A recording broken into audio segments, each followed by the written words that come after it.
दोस्तों नमस्कार, स्वागत है आपका हमारे YouTube चैनल उद्देश्य क्लासेस 91 में। दोस्तों हम लोग यूपीएससी यानी कि संघ लोक सेवा आयोग द्वारा आयोजित पूर्व वर्षों की प्रश्नों की जो श्रृंखला देख रहे हैं, उसके तहत दोस्तों हम लोग 2023 से लेके 2011 तक के प्रश्नों को कवर कर रहे हैं। ठीक है, इस पुस्तक में दोस्तों हम लोगों ने लगभग सभी पार्ट को कवर कर लिया है। और दोस्तों हम लोग इस पुस्तक का लास्ट पार्ट देख रहे थे, वह थे विविध और करंट से संबंधित प्रश्नों को हम देख रहे थे। तो ध्यानपूर्वक देखिएगा, 2019 में दोस्तों जो प्रश्न पूछे गए हैं उन प्रश्नों को हम कवर कर रहे थे। ठीक है, और 2019 में भी हम लोगों ने लगभग 3 प्रश्नों को ऑलरेडी कवर कर लिया है। ठीक है, यह हमारा 2019 से संबंधित चौथा प्रश्न होगा। ध्यानपूर्वक देखिएगा, इन प्रश्नों को समाप्त करने के बाद फिर हम दोस्तों आगे के प्रश्नों की तरफ बढ़ेंगे। ठीक है, तो ध्यानपूर्वक देखिएगा 2019 में पूछा गया चौथा प्रश्न क्या कह रहा है, इंपॉर्टेंट है। ध्यानपूर्वक देखिएगा, इन प्रश्नों की व्याख्या को भी दोस्तों हम कवर करते चलेंगे। ठीक है, तो ध्यानपूर्वक देखिए, चलिए पढ़ते हैं 2019 में पूछा गया चौथा प्रश्न हमारा क्या कह रहा है। ठीक है, तो देखिए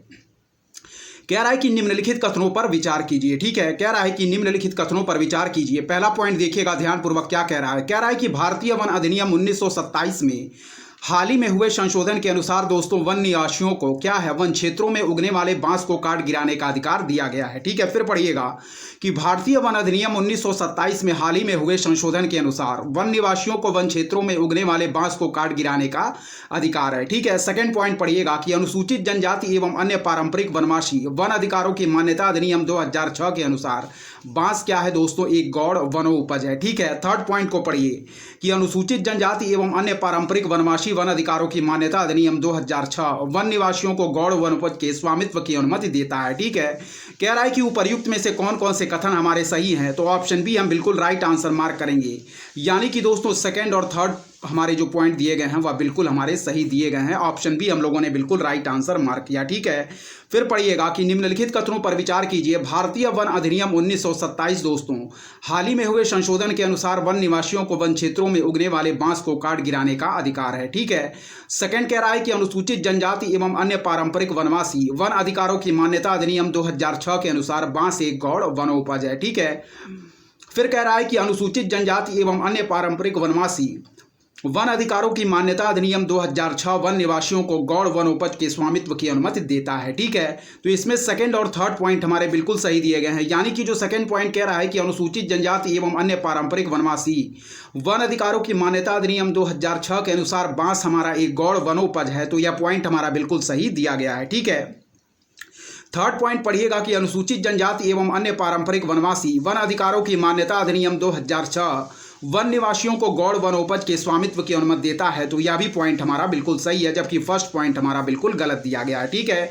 इसलिए इस प्रश्न का उत्तर हम लोगों ने मार्क किया ऑप्शन बी, यानी कि सेकंड और थर्ड पॉइंट हमारे बिल्कुल सही दिए गए हैं। ठीक है, चलिए इस प्रश्न की व्याख्या को देखेंगे दोस्तों, क्या दिया गया है। इस प्रश्न की व्याख्या इंपॉर्टेंट है, ध्यानपूर्वक देखिएगा। ठीक है, चलिए पढ़ेंगे दोस्तों, ध्यानपूर्वक इंपॉर्टेंट है, पढ़िएगा। देखिए कह रहा है कि भारतीय वन अधिनियम 1927 में दोस्तों हाल ही में हुए संशोधन के अनुसार वन निवासियों को वन क्षेत्रों में उगने वाले बांस को काट गिराने का अधिकार नहीं है, बल्कि गैर वन क्षेत्रों में उगने वाले बांस को काट गिराने का अधिकार है। अतः कथन फर्स्ट हमारा क्या है, गलत है। ठीक है, देखिएगा फिर से कह रहा है कि भारतीय वन अधिनियम 1927 में हाल ही में हुए संशोधन के अनुसार वन निवासियों को वन क्षेत्रों में उगने वाले बांस को काट गिराने का अधिकार नहीं है, बल्कि गैर वन क्षेत्रों में उगने वाले बांस को काट गिराने का अधिकार है। अतः कथन फर्स्ट हमारा गलत है। ठीक है, सेकंड पॉइंट पढ़िएगा कि अनुसूचित जनजाति एवं अन्य पारंपरिक वनवासी वन अधिकारों की मान्यता अधिनियम 2006 के अनुसार बांस हमारा दोस्तों ब्रशवुड, स्टंप, बेत, टसर, कोकून, शहद, मोम, लाख, तेंदुपत्ता आदि गौड़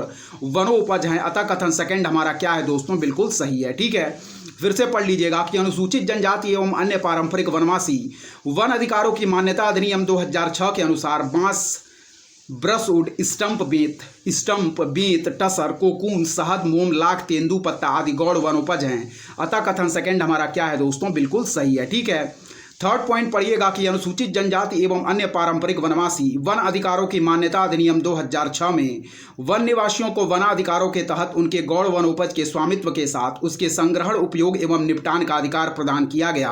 अतः कथन थर्ड भी हमारा क्या है दोस्तों, सही दिया गया है। फर्स्ट कथन हमारा बिल्कुल गलत था। ठीक है, सेकंड और थर्ड पॉइंट हमारे बिल्कुल सही थे। फिर से पढ़ लीजिएगा कि अनुसूचित जनजाति एवं अन्य पारंपरिक वनवासी वन अधिकारों की मान्यता अधिनियम 2006 में वन निवासियों को वन अधिकारों के तहत उनके गौड़ वनोपज के स्वामित्व के साथ उसके संग्रहण, उपयोग एवं निपटान का अधिकार प्रदान किया गया है। अतः कथन थर्ड हमारा क्या है, बिल्कुल सही है। ठीक है, चलिए अब बढ़ेंगे दोस्तों 2019 में पूछे गए 5वें प्रश्न की तरफ। ध्यानपूर्वक देखिएगा, 5वां प्रश्न भी हमारा इंपॉर्टेंट है। चलिए देखिए क्या कह रहा है, 2019 में पूछा गया 5वां प्रश्न, पढ़िएगा।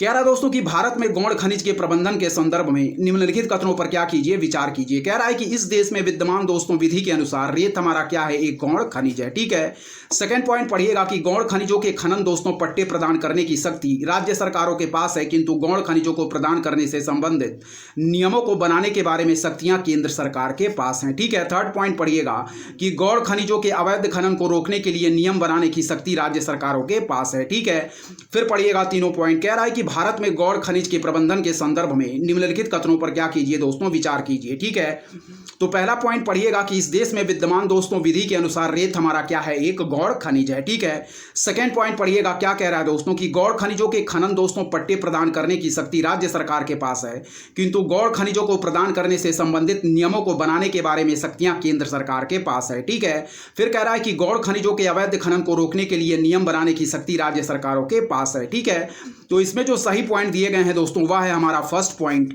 और थर्ड पॉइंट बिल्कुल सही दिया गया है, जबकि दोस्तों सेकंड पॉइंट इस संबंध में बिल्कुल गलत दिया गया है। ठीक है, तो फर्स्ट पॉइंट पढ़िएगा, कह रहा है हमारा कि गौण खनिजों के प्रबंधन के संदर्भ में जो पॉइंट यहां दिए गए उसमें पहला पॉइंट कह रहा है कि इस देश में विद्यमान विधि के अनुसार रेत हमारा क्या है, एक गौण खनिज है, तो यह पॉइंट हमारा बिल्कुल सही दिया गया है। ठीक है, थर्ड पॉइंट जो कह रहा है कि गौण खनिजों के अवैध खनन को रोकने के लिए नियम बनाने की शक्ति राज्य सरकारों के पास है, तो यह भी पॉइंट हमारा बिल्कुल सही है। यानी कि फर्स्ट और थर्ड पॉइंट बिल्कुल सही दिए गए हैं, सेकंड पॉइंट इस संदर्भ में बिल्कुल गलत दिया गया है। ठीक है, चलिए इसका ऑप्शन देखेंगे फिर व्याख्या देखेंगे दोस्तों, दोनों ही हमारे मोस्ट इंपॉर्टेंट होंगे परीक्षा की दृष्टि से। ठीक है, चलिए ऑप्शन देखिएगा क्या दिया गया है, इस प्रश्न के ऑप्शन को हम देखेंगे। ठीक है, चलिए देखिए, कह रहा दोस्तों हमारा जो इसमें ऑप्शन मार्क करेंगे वह है ऑप्शन ए, यानी कि केवल फर्स्ट और थर्ड पॉइंट हमारे सही दिए गए हैं। ठीक है, चलिए अब बढ़ते हैं इस प्रश्न की व्याख्या की तरफ। ध्यानपूर्वक देखिएगा क्या कह रही है इस प्रश्न की व्याख्या। चलिए पढ़ते हैं दोस्तों, ध्यानपूर्वक देखिए।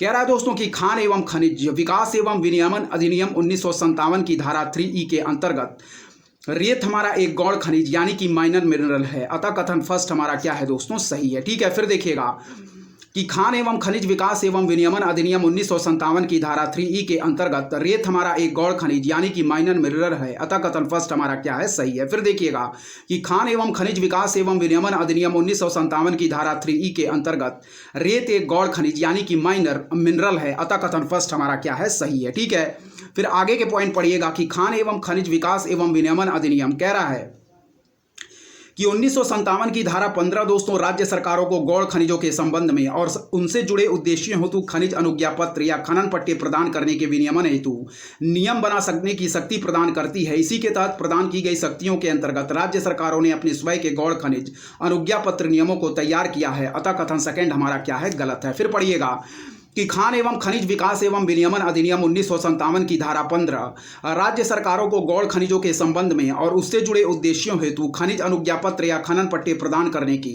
विनियमन हेतु नियम बना सकने की शक्ति प्रदान करती। इसी के तहत प्रदान की गई शक्तियों के अंतर्गत राज्य सरकारों ने अपने स्वयं के गौण खनिज अनुज्ञा पत्र नियमों को तैयार किया। अतः कथन सेकंड हमारा क्या है, गलत है। ठीक है, थर्ड पॉइंट पढ़िएगा कि खान एवं खनिज विकास एवं विनियमन अधिनियम 1957 की धारा 23C के तहत गौण खनिजों के अवैध खनन को रोकने के लिए नियम बनाने की शक्ति दोस्तों राज्य सरकारों के पास है।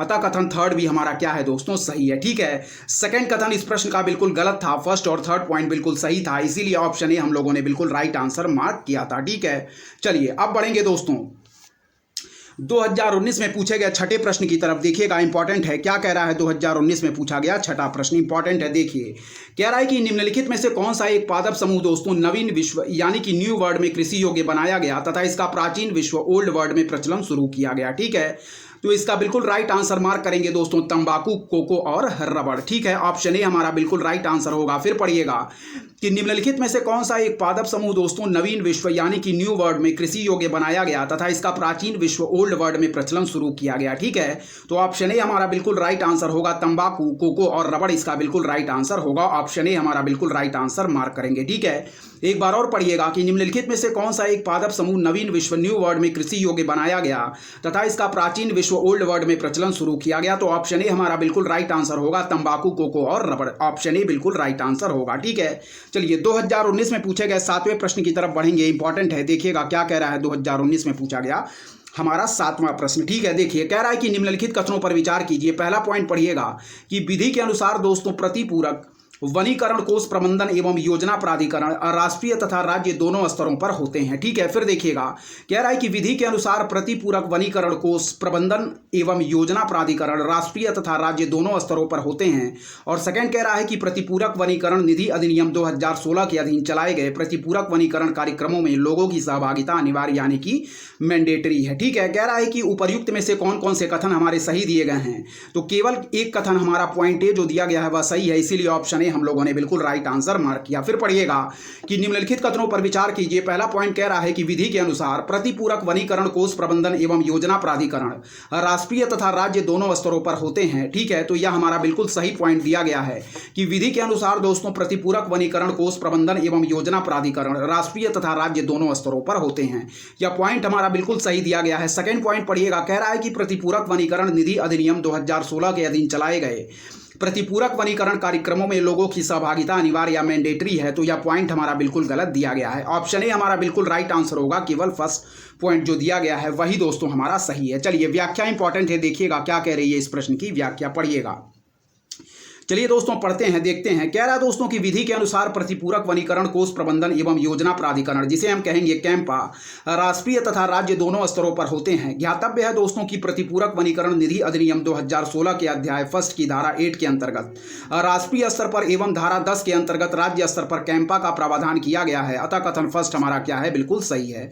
सेकंड कह रहा है कि प्रतिपूरक वनीकरण निधि अधिनियम 2016 के अधीन चलाए गए प्रतिपूरक वनीकरण कार्यक्रमों में लोगों की सहभागिता अनिवार्य नहीं है। अतः कथन सेकंड हमारा क्या है, बिल्कुल गलत है। फिर पढ़िएगा कि विधि के अनुसार प्रतिपूरक वनीकरण कोष प्रबंधन एवं योजना प्राधिकरण कैंपा राष्ट्रीय तथा राज्य दोनों स्तरों पर होते हैं। ज्ञातव्य है कि प्रतिपूरक वनीकरण निधि अधिनियम 2016 के अध्याय 1 की धारा 8 के अंतर्गत राष्ट्रीय स्तर पर एवं दोस्तों धारा 10 के अंतर्गत राज्य स्तर पर कैंपा का प्रावधान किया गया है। अतः कथन फर्स्ट हमारा क्या है, बिल्कुल सही है। सेकंड पॉइंट पढ़िएगा कि प्रतिपूरक वनीकरण निधि अधिनियम 2016 के अधीन चलाए गए प्रतिपूरक वनीकरण कार्यक्रमों में लोगों की सहभागिता अनिवार्य नहीं है। अतः कथन सेकंड हमारा क्या है, बिल्कुल गलत है। इसीलिए प्रश्न में ऑप्शन ए हमारा केवल फर्स्ट पॉइंट सही दिया गया था। ठीक है, चलिए बढ़ेंगे आगे के प्रश्नों की तरफ, देखेंगे आगे के प्रश्न हमारे क्या कह रहे हैं। ध्यानपूर्वक सारे प्रश्नों को देखते चलिए। सारे प्रश्न हमारी आगामी परीक्षा जो 16 जून 2024 को लगी हुई है उसकी दृष्टि से मोस्ट इंपॉर्टेंट होंगे। ठीक है, और दोस्तों यदि आपको हमारा कंटेंट पसंद आ रहा है तो हमारे चैनल उद्देश्य क्लासेस 91 को जरूर सब्सक्राइब करें, लाइक करें, अपने दोस्तों के बीच शेयर करें और ऐसे ही दोस्तों लगातार पढ़ते रहें। चलिए बढ़ेंगे आगे के प्रश्नों की तरफ, देखेंगे आगे के प्रश्न हमारे क्या कह रहे हैं। सारे प्रश्न हमारे एग्जाम की दृष्टि से मोस्ट इंपॉर्टेंट हैं। चलिए दोस्तों 2019 में पूछे गए 8वें प्रश्न की तरफ बढ़ेंगे। इंपॉर्टेंट है, देखिएगा क्या कह रहा है। 2019 में पूछा गया हमारा 8वां प्रश्न। ठीक है, इंपॉर्टेंट है, पढ़िएगा। कह रहा दोस्तों कि भारत में दूरसंचार, बीमा, विद्युत आदि जैसे क्षेत्रों में स्वतंत्र नियामकों का पुनर्निरीक्षण निम्नलिखित में से कौन करते हैं या करती है। ठीक है, फिर देखिएगा कि भारत में दोस्तों दूरसंचार, बीमा, विद्युत आदि जैसे क्षेत्रों में स्वतंत्र नियामकों का पुनरीक्षण निम्नलिखित में से कौन करते हैं या करती हैं। ठीक है, तो पहला दोस्तों हमारा कह रहा है कि संसद द्वारा गठित की गई तदर्थ समितियां। सेकंड कह रहा है कि संसदीय विभाग संबंधी अस्थायी समितियां। थर्ड कह रहा है दोस्तों वित्त आयोग। फोर्थ कह रहा है वित्तीय क्षेत्र विधायी सुधार आयोग। और फिफ्थ कह रहा है दोस्तों हमारा नीति आयोग। ठीक है, तो देखिएगा कह रहा है कि भारत में दूरसंचार, बीमा, विद्युत आदि जैसे क्षेत्रों में स्वतंत्र नियामकों का पुनरीक्षण निम्नलिखित में से कौन करते हैं या करती हैं। ठीक है, तो इसमें जो सही आंसर मार्क करेंगे दोस्तों वह है हमारा, कह रहा है कि नीचे दिए गए कूट का प्रयोग कर सही उत्तर चुनिए। तो इसमें जो हमारा राइट आंसर होगा वह है दोस्तों ऑप्शन ए, यानी कि फर्स्ट और सेकंड पॉइंट केवल हमारे बिल्कुल सही दिए गए हैं। ठीक है, इस पॉइंट को याद रखिएगा। यानी कि जो कह रहा है दोस्तों, जबकि थर्ड, फोर्थ और फिफ्थ पॉइंट दोस्तों इस संदर्भ में हमारे बिल्कुल गलत दिए गए हैं। ठीक है, चलिए देखिए कह रहा है कि भारत में दोस्तों दूरसंचार, बीमा, विद्युत आदि जैसे क्षेत्रों में स्वतंत्र नियामकों का पुनर्निरीक्षण निम्नलिखित में से कौन करते हैं या करती हैं? तो पहला पॉइंट जो कह रहा है कि संसद द्वारा गठित की गई तदर्थ समितियां, यह पॉइंट हमारा बिल्कुल सही दिया गया है, ठीक है। सेकंड पॉइंट जो कह रहा है कि संसदीय विभाग संबंधी अस्थायी समितियां, यह भी पॉइंट हमारा बिल्कुल सही है। जो थर्ड पॉइंट कह रहा है कि वित्त आयोग, यह गलत है। वित्तीय क्षेत्र विधायी सुधार आयोग, यह भी पॉइंट हमारा गलत है। और नीति आयोग जो दिया गया है, यह भी पॉइंट हमारा गलत है। इसीलिए ऑप्शन ए हम लोगों ने बिल्कुल राइट आंसर मार्क किया, यानी कि फर्स्ट और सेकंड पॉइंट हमारे बिल्कुल राइट आंसर होंगे। यानी कि भारत में जो दोस्तों दूरसंचार, बीमा और विद्युत आदि जैसे क्षेत्रों में स्वतंत्र नियामकों का पुनर्निरीक्षण निम्नलिखित में से कौन करता है या करती है, यह पूछा जा रहा है प्रश्न में, तो इसका बिल्कुल राइट आंसर होगा फर्स्ट पॉइंट, संसद द्वारा गठित की गई तदर्थ समितियां। और सेकंड जो कह रहा है कि संसदीय विभाग संबंधी अस्थायी समितियां, ठीक है। थर्ड, फोर्थ और फिफ्थ पॉइंट इस संदर्भ में बिल्कुल गलत हैं। ऑप्शन ए हम लोगों ने बिल्कुल राइट आंसर मार्क किया। व्याख्या इंपॉर्टेंट है इस प्रश्न की, देखिएगा क्या कह रहा है इस प्रश्न की व्याख्या, पढ़िए। कह रहा है कि भारत में दोस्तों दूरसंचार, बीमा, विद्युत आदि जैसे क्षेत्रों में स्वतंत्र नियामकों का पुनर्निरीक्षण दोस्तों संसद द्वारा गठित की गई तदर्थ समितियां और संसदीय विभाग संबंधी अस्थायी समितियां करती हैं, ठीक है। वित्त आयोग, वित्तीय क्षेत्र विधायी सुधार आयोग दोस्तों, और क्या कह रहा है नीति आयोग, इनके पुनर्निरीक्षण से संबंधित नहीं है। इस पॉइंट को याद रखिएगा, ठीक है। कह रहा है कि भारत में दूरसंचार, बीमा, विद्युत आदि जैसे क्षेत्रों में स्वतंत्र नियामकों का पुनर्निरीक्षण संसद द्वारा गठित की गई तदर्थ समितियां और संसदीय विभाग संबंधी अस्थायी समितियां करती हैं। कह रहा है कि वित्त आयोग, फाइनेंस कमीशन, वित्तीय क्षेत्र विधायी सुधार आयोग, financial sector legislative reform commission और नीति आयोग दोस्तों इनके पुनर्निरीक्षण से संबंधित नहीं है, ठीक है। चलिए 2019 में पूछे गए 9वें नंबर प्रश्न की तरफ बढ़ेंगे, देखेंगे क्या कह रहा है। 2019 में पूछा गया 9वां प्रश्न इंपॉर्टेंट है, देखिएगा कि निम्नलिखित कथनों पर क्या कीजिए दोस्तों, विचार कीजिए, ठीक है। कह रहा है कि निम्नलिखित कथनों पर विचार कीजिए। तो पहला पॉइंट कह रहा है कि पेट्रोलियम और प्राकृतिक गैस नियामक बोर्ड, ठीक है, जिसे हम कहते हैं पेट्रोलियम एवं natural gas regulatory board PNGRB, Bharat सरकार द्वारा स्थापित प्रथम नियामक निकाय है, ठीक है। सेकंड पॉइंट कह रहा है दोस्तों हमारा कि पेट्रोलियम और प्राकृतिक गैस नियामक बोर्ड का एक कार्य गैस के लिए प्रतियोगी बाजारों को सुनिश्चित करना है। और थर्ड पॉइंट कह रहा है कि पेट्रोलियम और प्राकृतिक गैस नियामक बोर्ड के निर्णयों के विरुद्ध अपील विद्युत अपील अधिकरण के समक्ष की जाती है, ठीक है। कह रहा है कि उपर्युक्त में से कौन कौन से कथन हमारे सही दिए गए हैं, तो ऑप्शन बी हम लोगों ने बिल्कुल राइट आंसर मार्क किया, यानी कि सेकंड और थर्ड पॉइंट इस संदर्भ में बिल्कुल सही है, ठीक है।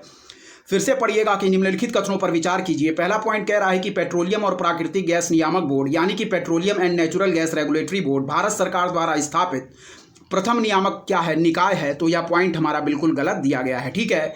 सेकंड पॉइंट कह रहा है हमारा कि दोस्तों पेट्रोलियम और प्राकृतिक गैस नियामक बोर्ड का एक कार्य है गैस के लिए प्रतियोगी बाजारों को सुनिश्चित करना, तो यह पॉइंट हमारा बिल्कुल सही दिया गया है। इस पॉइंट को याद रखिएगा, ठीक है। थर्ड पॉइंट जो कह रहा है कि पेट्रोलियम और प्राकृतिक गैस नियामक बोर्ड के निर्णयों के विरुद्ध अपील दोस्तों विद्युत अपील अधिकरण के समक्ष की जाती है, तो यह भी पॉइंट हमारा बिल्कुल सही है, यानी कि ऑप्शन बी हमारा बिल्कुल राइट आंसर होगा। सेकंड और थर्ड पॉइंट हमारे सही दिए गए हैं, फर्स्ट पॉइंट इस संदर्भ में बिल्कुल गलत दिया गया है, ठीक है। व्याख्या इसकी पढ़िएगा, इंपॉर्टेंट है। ऑप्शन बी हम लोगों ने इस प्रश्न का बिल्कुल राइट आंसर मार्क किया। चलिए देखिए ऑप्शन इसके क्या कह रहे हैं, देखिएगा। कह रहा है कि पेट्रोलियम और प्राकृतिक गैस नियामक बोर्ड क्या है, पढ़िएगा। पेट्रोलियम और प्राकृतिक गैस नियामक बोर्ड का गठन दोस्तों पेट्रोलियम और प्राकृतिक गैस नियामक बोर्ड अधिनियम 2006 के तहत किया गया।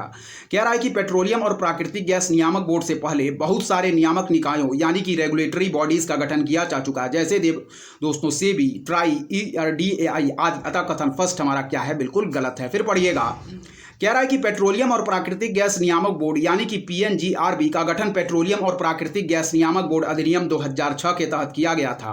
और कह रहा है कि पेट्रोलियम और प्राकृतिक गैस नियामक बोर्ड से पहले बहुत सारे नियामक निकायों यानी कि रेगुलेटरी बॉडीज का गठन किया जा चुका था, जैसे सेबी, ट्राई, IRDAI आदि। अतः कथन फर्स्ट हमारा क्या है, बिल्कुल गलत है। सेकेंड पॉइंट पढ़िएगा, कह रहा है कि पेट्रोलियम और प्राकृतिक गैस नियामक बोर्ड के प्रमुख कार्यों में से एक यह है कि यह गैस के लिए प्रतियोगी बाजारों को सुनिश्चित करता है। अतः कथन सेकंड हमारा क्या है, बिल्कुल सही है।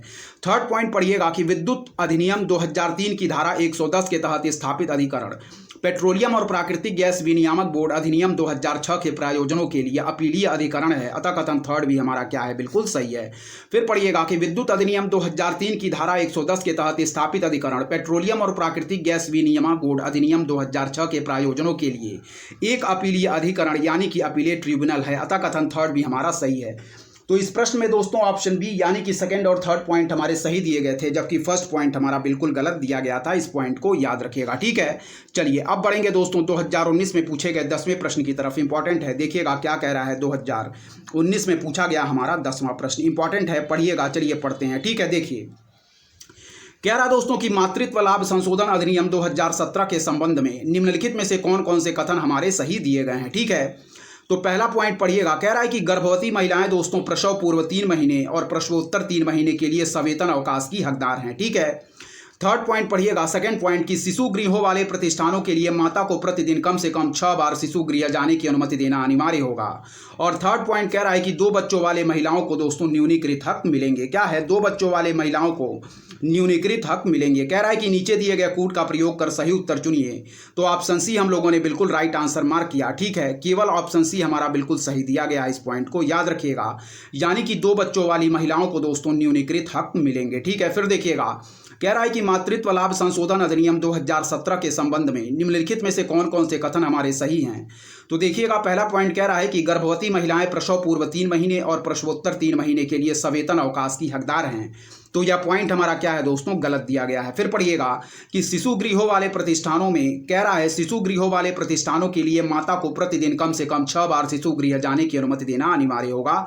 तो यह पॉइंट भी हमारा बिल्कुल गलत है। थर्ड पॉइंट जो कह रहा है कि 2 बच्चों वाली महिलाओं को न्यूनीकृत हक मिलेंगे, तो यह पॉइंट हमारा बिल्कुल सही दिया गया है। ठीक है, कह रहा है देखिएगा कि नीचे दिए गए कूट का प्रयोग कर सही उत्तर चुनिए। तो ऑप्शन सी हम लोगों ने बिल्कुल राइट आंसर मार्क किया, यानी कि केवल थर्ड पॉइंट हमारा सही दिया गया है। ठीक है, चलिए मातृत्व लाभ संशोधन अधिनियम 2017 के बारे में जितने भी प्रावधान हैं उनको हम ध्यानपूर्वक व्याख्या में देख लेंगे। इंपॉर्टेंट है आगामी परीक्षा की भी दृष्टि से। चलिए देखिएगा दोस्तों क्या कह रहा है, इंपॉर्टेंट है, पढ़ेंगे ध्यानपूर्वक, देखिएगा। ठीक है, चलिए देखते हैं।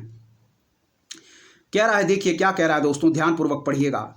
कह रहा है कि मातृत्व लाभ संशोधन अधिनियम 2017 की जो प्रमुख विशेषताएं हैं वह निम्न हमारी दी गई हैं, ध्यानपूर्वक पढ़ेंगे। फिर देखिए कि मातृत्व लाभ संशोधन अधिनियम 2017 की जो विशेषताएं हैं वह यहां दी गई हैं। पहला पॉइंट पढ़िएगा कि मातृत्व अवकाश की दोस्तों समय सीमा को वर्तमान 12 सप्ताह से बढ़ाकर 26 सप्ताह यानी कि दोस्तों 6 महीना कर दिया गया। फिर देखिएगा कि मातृत्व अवकाश की समय सीमा को दोस्तों वर्तमान 12 सप्ताह से बढ़ाकर 26 सप्ताह यानी कि 6 महीना कर दिया गया। गौरतलब है कि दोस्तों 2 बच्चों के जन्म के पश्चात बच्चे के जन्म पर 12 सप्ताह यानी प्रसव पूर्व 6 सप्ताह और प्रसवोत्तर 6 सप्ताह का अवकाश प्रदान किया जाएगा। ठीक है, फिर पढ़िएगा कि मातृत्व अवकाश की समय सीमा को वर्तमान 12 सप्ताह से बढ़ाकर 26 सप्ताह यानी 6 महीना कर दिया गया है। गौरतलब है दोस्तों कि 2 बच्चों के जन्म के पश्चात बच्चे के जन्म पर 12 सप्ताह यानी कि प्रसव पूर्व 6 सप्ताह और प्रसवोत्तर 6 सप्ताह का अवकाश प्रदान किया जाएगा। ठीक है, फिर से पढ़िएगा कि मातृत्व अवकाश की समय सीमा को वर्तमान 12 सप्ताह से बढ़ाकर 26 सप्ताह यानी 6 महीना कर दिया गया। ठीक है, गौरतलब है कि 2 बच्चों के जन्म के पश्चात बच्चे के जन्म पर 12 सप्ताह यानी प्रसव पूर्व 6 सप्ताह और प्रसवोत्तर 6 सप्ताह का अवकाश प्रदान किया जाएगा। ठीक है, सेकंड पॉइंट पढ़िएगा क्या कह रहा है कि इस अधिनियम में गोद लेने वाली माताओं को भी 12 सप्ताह का मातृत्व अवकाश प्रदान करने की व्यवस्था की गई है। क्या है? इस अधिनियम में दोस्तों गोद लेने वाली माताओं को भी 12 सप्ताह का मातृत्व अवकाश प्रदान करने की व्यवस्था की गई है। ठीक है, फिर देखिएगा कह रहा है कि इस अधिनियम में गोद लेने वाली माताओं को भी 12 सप्ताह का मातृत्व अवकाश प्रदान करने की व्यवस्था की गई है। थर्ड पॉइंट पढ़िएगा, उल्लेखनीय है दोस्तों कि यह अधिनियम 10 या उससे अधिक कर्मचारियों वाले सभी रोजगार प्रतिष्ठानों पर लागू है। क्या है? उल्लेखनीय है कि यह अधिनियम दोस्तों 10 या उससे अधिक कर्मचारियों वाले सभी रोजगार प्रतिष्ठानों पर लागू है। इस पॉइंट को याद रखिएगा। ठीक है, फिर पढ़िएगा कि उल्लेखनीय है कि यह अधिनियम 10 या उससे अधिक कर्मचारियों वाले सभी रोजगार प्रतिष्ठानों पर लागू है। ठीक है, चलिए आगे के पॉइंट पढ़िएगा, इंपॉर्टेंट है, देखिएगा आगे के पॉइंट हमारे क्या कह रहे हैं, पढ़िए। कह रहा दोस्तों हमारा कि जिन कंपनियों में कुल कर्मचारियों की संख्या 50 अथवा अधिक है, देखिएगा कि जिन कंपनियों में कुल कर्मचारियों की संख्या 50 अथवा अधिक है उन्हें या तो दोस्तों संस्थान में या फिर संस्थान से एक निर्धारित दूरी के अंदर क्रेच यानी कि शिशु गृह की सुविधा उपलब्ध करानी होगी। शिशु गृहों वाले प्रतिष्ठानों के लिए माता को प्रतिदिन कम से कम 4 बार शिशु गृह जाने की अनुमति देना अनिवार्य होगा। फिर पढ़िएगा कि जिन कंपनियों में कुल कर्मचारियों की संख्या 50 अथवा अधिक है उन्हें या तो संस्थान में या फिर संस्थान से एक निर्धारित दूरी के अंदर क्रेच यानी कि शिशु गृह की सुविधा उपलब्ध करानी होगी। शिशु गृहों वाले प्रतिष्ठानों के लिए माता को प्रतिदिन कम से कम 4 बार शिशु गृह जाने की अनुमति देना अनिवार्य होगा। ठीक है, अतः दोस्तों मातृत्व लाभ संशोधन अधिनियम 2017 के संदर्भ में दिए गए कथन फर्स्ट और सेकंड गलत हैं, जबकि कथन थर्ड हमारा क्या है, बिल्कुल सही है। ठीक है, फिर देखिएगा कह रहा है कि जिन कंपनियों में कुल कर्मचारियों की संख्या 50 अथवा अधिक है उन्हें या तो संस्थान में या फिर संस्थान से एक निर्धारित दूरी के अंदर क्रेच यानी कि शिशु गृह की सुविधा उपलब्ध करानी होगी और शिशु गृहों वाले प्रतिष्ठानों के लिए माता को प्रतिदिन कम से कम 4 बार शिशु गृह जाने की अनुमति देना अनिवार्य होगा। कह रहा है कि अतः मातृत्व लाभ संशोधन अधिनियम 2017 के संदर्भ में दिए गए कथन फर्स्ट और सेकंड गलत हैं, जबकि कथन थर्ड हमारा बिल्कुल सही है। चलिए 2019 में पूछे गए 11वें नंबर प्रश्न की तरफ बढ़ेंगे, इंपॉर्टेंट है, देखिएगा क्या कह रहा है। 2019 में पूछा गया 11वां प्रश्न। चलिए पढ़ेंगे। कह रहा है कि निम्नलिखित में से किसने दोस्तों अपने नागरिकों के लिए दत्त संरक्षण यानी कि डेटा प्रोटेक्शन और प्राइवेसी के लिए सामान्य दत्त संरक्षण विनियमन जनरल डेटा प्रोटेक्शन रेगुलेशन नामक एक कानून अप्रैल 2016 में अपनाया और उसका 25 मई 2018 से कार्यान्वयन शुरू किया। ठीक है, तो इसका बिल्कुल राइट आंसर होगा दोस्तों ऑप्शन सी यानी कि यूरोपियन संघ यानी कि यूरोपियन यूनियन। ठीक है, फिर पढ़िएगा। कह रहा है कि निम्नलिखित में से किसने अपने नागरिकों के लिए दत्त संरक्षण यानी कि डेटा प्रोटेक्शन और प्राइवेसी के लिए सामान्य दत्त संरक्षण विनियमन जनरल डेटा प्रोटेक्शन रेगुलेशन नामक एक कानून अप्रैल 2016 में अपनाया और उसका दोस्तों 25 मई 2018 से कार्यान्वयन शुरू किया। ठीक है, तो ऑप्शन सी हम लोगों ने बिल्कुल राइट आंसर मार्क किया। यूरोपीय संघ यानी कि यूरोपियन यूनियन इसका बिल्कुल राइट आंसर होगा। व्याख्या पढ़िएगा। कह रहा है कि यूरोपीय संघ ने दोस्तों अपने नागरिकों के लिए डेटा प्रोटेक्शन और प्राइवेसी के लिए सामान्य दत्त संरक्षण विनियमन नामक एक कानून अप्रैल 2016 में अपनाया और उसका 25 मई 2018 से कार्यान्वयन शुरू किया। ठीक है, कह रहा है कि यूरोपीय संघ ने अपने नागरिकों के लिए डेटा प्रोटेक्शन और प्राइवेसी के लिए सामान्य दत्त संरक्षण विनियमन नामक एक कानून अप्रैल 2016 में अपनाया और उसका दोस्तों 25 मई 2018 से कार्यान्वयन शुरू किया। ठीक है, इस प्रश्न के संदर्भ में कुछ और पॉइंट दिए गए हैं, उनको भी हम देखेंगे, फिर नेक्स्ट प्रश्न की तरफ बढ़ेंगे। ठीक है, चलिए देखिएगा क्या कह रहा है, जो आगे के पॉइंट हमारे दिए गए हैं। ठीक है, ध्यानपूर्वक देखते रहिए, इंपॉर्टेंट है। चलिए देखते हैं दोस्तों। ठीक है, चलिए देखिए।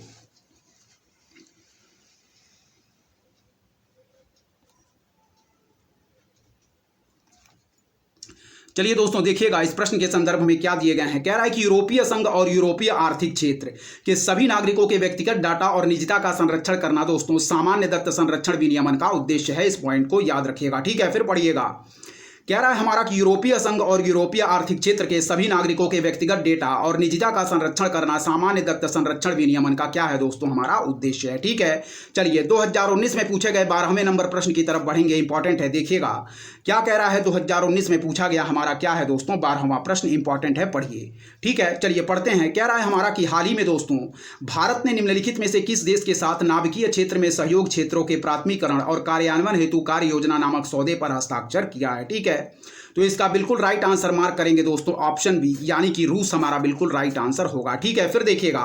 कह रहा है कि हाल ही में दोस्तों भारत ने निम्नलिखित में से किस देश के साथ नाभिकीय क्षेत्र में सहयोग क्षेत्रों के प्राथमिकीकरण और दोस्तों कार्यान्वयन हेतु कार्य योजना नामक सौदे पर हस्ताक्षर किया है। ठीक है, कह रहा है कि हाल ही में दोस्तों भारत ने निम्नलिखित में से किस देश के साथ नाभिकीय क्षेत्र में सहयोग क्षेत्रों के प्राथमिकीकरण और कार्यान्वयन हेतु कार्य योजना नामक सौदे पर हस्ताक्षर किया है, तो ऑप्शन बी यानी कि रूस हम लोगों ने बिल्कुल राइट आंसर मार्क किया। ठीक है, अब चलिए इस प्रश्न की व्याख्या पढ़ेंगे। इंपॉर्टेंट है, देखिएगा क्या कह रहा है इस प्रश्न की व्याख्या। ऑप्शन बी हमारा बिल्कुल राइट आंसर होगा। देखिए, कह रहा है कि 5 अक्टूबर 2018 को दोस्तों नई दिल्ली में कह रहा है कि प्रधानमंत्री नरेंद्र मोदी और रूस के राष्ट्रपति व्लादिमीर पुतिन के मध्य दोस्तों संपन्न 19वीं भारत रूस वार्षिक शिखर बैठक के दौरान दोनों देशों ने दोस्तों कुल 8 समझौता ज्ञापन समझौते संधि पर हस्ताक्षर किए। इनमें से एक समझौता है नाभिकीय क्षेत्र में सहयोग के क्षेत्रों की प्राथमिकता और कार्यान्वयन के लिए कार्य योजना है। ठीक है, फिर देखिएगा कि 5 अक्टूबर 2018 को नई दिल्ली में प्रधानमंत्री नरेंद्र मोदी और रूस के राष्ट्रपति व्लादिमीर पुतिन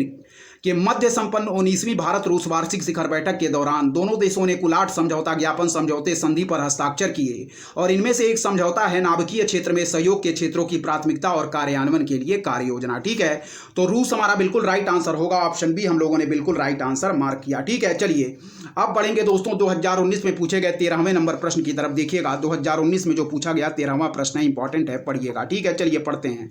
कह रहा है हमारा कि शब्द दोस्तों डेनिसोवन क्या है, कभी कभी समाचार माध्यमों में किस संदर्भ में आता है। देखिएगा शब्द दोस्तों डेनिसोवन कभी कभी समाचार माध्यमों में किस संदर्भ में आता है, तो ऑप्शन बी हमारा बिल्कुल राइट आंसर होगा एक आदिमानव प्रजाति यानी कि स्पीसीज। ठीक है, तो ऑप्शन बी हमारा बिल्कुल राइट आंसर होगा, इस पॉइंट को याद रखिएगा। ठीक है, फिर देखिएगा कह रहा है कि शब्द दोस्तों डेनिसोवन कभी कभी समाचार माध्यमों में किस संदर्भ में आता है, तो याद रखिएगा ऑप्शन बी हमारा बिल्कुल राइट आंसर होगा यानी कि एक आदिमानव प्रजाति स्पीसीज। ठीक है, व्याख्या इसकी इंपॉर्टेंट है, ऑप्शन बी हमारा बिल्कुल राइट आंसर होगा। चलिए व्याख्या देखिएगा क्या कह रहा है। व्याख्या कह रहा है कि वर्ष 2019 में दोस्तों वैज्ञानिकों ने रहस्यमय प्राचीन होमिनिन समूह के अब तक के सबसे बड़े जीवाश्म जबड़े की हड्डी का पता लगाया। गौरतलब है कि इस प्राचीन होमिनिन समूह को दोस्तों डेनिसोवन के रूप में जाना जाता। फिर देखिएगा कह रहा है कि वर्ष 2019 में दोस्तों वैज्ञानिकों ने रहस्यमय प्राचीन होमिनिन समूह के अब तक के सबसे बड़े जीवाश्म जबड़े की हड्डी का पता लगाया।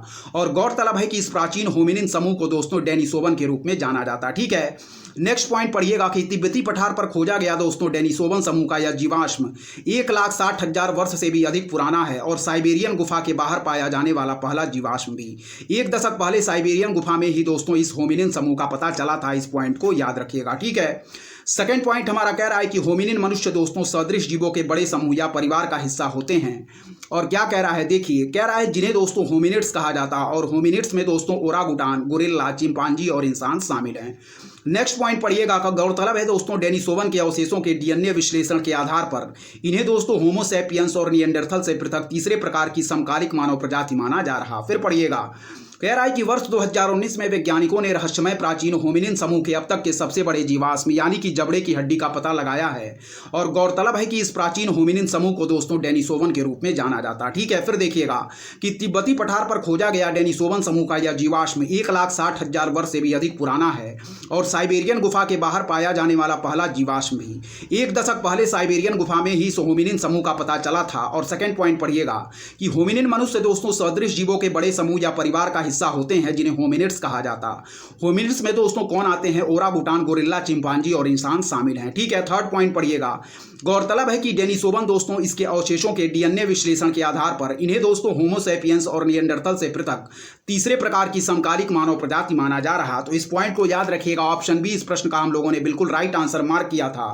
प्रश्न पूछा जा रहा था कि शब्द डेनिसोवन कभी कभी समाचार माध्यमों में किस संदर्भ में आता है, तो याद रखिएगा एक आदिमानव प्रजाति के संदर्भ में। ऑप्शन बी हमारा बिल्कुल राइट आंसर होगा। ठीक है, चलिए अब बढ़ेंगे दोस्तों 2019 में पूछे गए 14 नंबर प्रश्न की तरफ। 14वां प्रश्न देखेंगे क्या कह रहा है, इंपॉर्टेंट है, पढ़िएगा। कह रहा दोस्तों परिदेह प्रौद्योगिकी यानी कि दोस्तों वियरेबल टेक्नोलॉजी के संदर्भ में परिदेह उपकरणों द्वारा निम्नलिखित में से कौन सा या कौन से कार्य निष्पन्न किया जा सकता है या किए जा सकते। तो पहला पॉइंट कह रहा है किसी व्यक्ति का अवस्थान या लोकेशन निर्धारण, किसी व्यक्ति का दोस्तों निद्रा मॉनिटरन। फिर कह रहा है दोस्तों हमारा श्रवण दोषयुक्त व्यक्ति की सहायता। कह रहा है कि नीचे दिए गए कूट का प्रयोग कर सही उत्तर चुनिए। फिर से पढ़िएगा, कह रहा दोस्तों कि परिदेह प्रौद्योगिकी यानी कि वियरेबल टेक्नोलॉजी के संदर्भ में परिदेह उपकरणों द्वारा निम्नलिखित में से कौन सा या कौन से कार्य निष्पन्न किया जा सकता है या किए जा सकते हैं। ठीक है, तो पहला पॉइंट कह रहा है कि किसी व्यक्ति का अवस्थान यानी कि लोकेशन निर्धारण। सेकंड कह रहा है कि किसी व्यक्ति का निद्रा मॉनिटरन। और थर्ड कह रहा है दोस्तों कि श्रवण दोषयुक्त व्यक्ति की सहायता। कह रहा है कि नीचे दिए गए कूट का प्रयोग कर सही उत्तर चुनिए। तो देखेंगे दोस्तों इसके ऑप्शन क्या दिए गए हैं। ठीक है, यानी कि इस संदर्भ में जो तीनों पॉइंट दिए गए हैं कि परिदेह प्रौद्योगिकी यानी कि वियरेबल टेक्नोलॉजी के संदर्भ में परिदेह उपकरणों द्वारा निम्नलिखित में से कौन सा या कौन से कार्य निष्पन्न किया जा सकता है या किए जा सकते। तो पहला पॉइंट जो कह रहा है कि किसी व्यक्ति का अवस्थान यानी कि लोकेशन निर्धारण, बिल्कुल सही दिया गया है। सेकंड कह रहा है कि किसी व्यक्ति का निद्रा मॉनिटरन, तो यह भी हम कर सकते हैं, यह भी पॉइंट हमारा सही है। और थर्ड पॉइंट जो कह रहा है कि श्रवण दोषयुक्त व्यक्ति की सहायता, तो यह भी पॉइंट हमारा बिल्कुल सही है। यानी कि इस प्रश्न के संदर्भ में तीनों ही पॉइंट हमारे सही दिए गए हैं दोस्तों। ठीक है, चलिए इसका ऑप्शन देखते हैं और फिर इसकी व्याख्या पढ़ेंगे, फिर बढ़ेंगे आगे के प्रश्नों की तरफ। ठीक है, इंपॉर्टेंट है, ध्यानपूर्वक देखते रहिए। सारे प्रश्न हमारी आगामी परीक्षा की दृष्टि से मोस्ट इंपॉर्टेंट है। ठीक है, चलिए इस प्रश्न की व्याख्या पढ़ते हैं और देखेंगे इस प्रश्न का ऑप्शन क्या दिया गया है। ठीक है, चलिए देखिए इस प्रश्न का ऑप्शन जो मार्क करेंगे वह दोस्तों मार्क करेंगे ऑप्शन डी, यानी कि इस संदर्भ में तीनों ही पॉइंट हमारे सही दिए गए हैं। ठीक है, चलिए देखिएगा व्याख्या कह रहा है कि परिदेह प्रौद्योगिकी जिसे हम कहते हैं वियरेबल टेक्नोलॉजी, ऐसे दोस्तों इलेक्ट्रॉनिक उपकरणों को कहते हैं जिन्हें दोस्तों कपड़े के रूप में पहना जा सकता है, शरीर में प्रवेश कराया जा सकता है, टैटू के रूप में त्वचा में गुदवाया जा सकता है या घड़ी के रूप में पहना जा सकता है। ठीक है, फिर पढ़िएगा कि परिदेह प्रौद्योगिकी यानी कि वेरेबल टेक्नोलॉजी ऐसे इलेक्ट्रॉनिक उपकरणों को कहते हैं जिन्हें दोस्तों कपड़े के रूप में पहना जा सकता, शरीर में प्रवेश कराया जा सकता, टैटू के रूप में त्वचा में गुदवाया जा सकता या घड़ी के रूप में पहना जा सकता। इसके अनेक उपयोग हैं जिसमें दोस्तों लोकेशन ट्रैक करना यानी कि जीपीएस युक्त रिस्ट बैंड या दोस्तों रिस्ट वॉच से निद्रा की निगरानी करना, फिटबिट जैसे उपकरण, श्रवण दोष युक्त व्यक्ति की सहायता करना, हियरिंग एड का प्रयोग आदि शामिल है। अतः कथन फर्स्ट, सेकंड और थर्ड तीनों ही पॉइंट हमारे सही दिए गए हैं। ठीक है, फिर देखिएगा कह रहा है कि परिदेह प्रौद्योगिकी यानी कि दोस्तों वेरेबल टेक्नोलॉजी ऐसे इलेक्ट्रॉनिक उपकरणों को कहते हैं जिन्हें दोस्तों कपड़े के रूप में पहना जा सकता है, शरीर में प्रवेश कराया जा सकता है, टैटू के रूप में त्वचा में गुदवाया जा सकता है या घड़ी के रूप में पहना जा सकता है। इसके अनेक उपयोग हैं जिसमें दोस्तों लोकेशन ट्रैक करना यानी कि जीपीएस युक्त रिस्टबैंड या रिस्ट वॉच से निद्रा की निगरानी करना, फिटबिट जैसे उपकरण, श्रवण दोष युक्त व्यक्ति की सहायता करना यानी कि हियरिंग एड का प्रयोग आदि शामिल हैं। अतः कथन फर्स्ट, सेकंड और थर्ड तीनों ही पॉइंट हमारे इस संदर्भ में सही दिए गए हैं। चलिए अब बढ़ेंगे 2018 में पूछे गए प्रश्नों की तरफ। देखिएगा इंपॉर्टेंट है 2018 में पूछे गए प्रश्न। चलिए पढ़िए।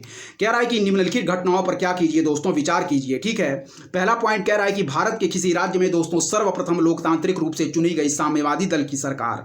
सेकंड कह रहा है कि भारत का उस समय का सबसे बड़ा bank imperial bank of India, जिसका नाम बदलकर भारतीय स्टेट बैंक रखा गया। थर्ड कह रहा है कि एयर इंडिया का राष्ट्रीयकरण किया गया और यह राष्ट्रीय वाहक बन गया। और फोर्थ कह रहा है कि गोवा हमारा स्वतंत्र भारत का अंग बन गया। कह रहा है कि निम्नलिखित में से कौन सा उपर्युक्त घटनाओं का सही कालानुक्रम है। ठीक है, फिर देखिएगा कि निम्नलिखित घटनाओं पर विचार कीजिए। पहला कह रहा है कि भारत के किसी राज्य में सर्वप्रथम लोकतांत्रिक रूप से चुनी गई साम्यवादी दल की सरकार। फिर कह रहा है दोस्तों हमारा कि भारत का उस समय का सबसे बड़ा bank imperial bank of India, जिसका नाम बदलकर भारतीय स्टेट बैंक रखा गया।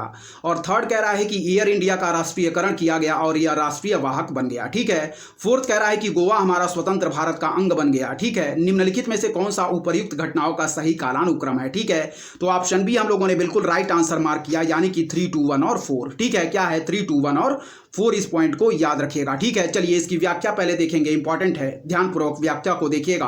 ऑप्शन बी हम लोगों ने बिल्कुल राइट आंसर मार्क किया, यानी कि सबसे पहले होगा दोस्तों एयर इंडिया का राष्ट्रीयकरण किया गया और यह राष्ट्रीय वाहक बन गया। ठीक है, फिर हमारा हो जाएगा दोस्तों भारत का उस समय का सबसे बड़ा bank imperial bank of India, जिसका नाम बदलकर भारतीय स्टेट बैंक रखा गया। फिर हो जाएगा भारत के किसी राज्य में सर्वप्रथम लोकतांत्रिक रूप से चुनी गई साम्यवादी दल की सरकार। और सबसे लास्ट में होगा गोवा स्वतंत्र भारत का अंग बन गया। ठीक है, इसकी डेट भी हम व्याख्या में देखेंगे। ऑप्शन बी हम लोगों ने बिल्कुल राइट आंसर मार्क किया, यानी कि 3, 2, 1 और 4। व्याख्या इंपॉर्टेंट है, ध्यानपूर्वक इसकी व्याख्या पढ़िएगा। चलिए देखते हैं इस प्रश्न की व्याख्या क्या दी गई है, इंपॉर्टेंट है, देखिएगा। ठीक है, चलिए देखिए।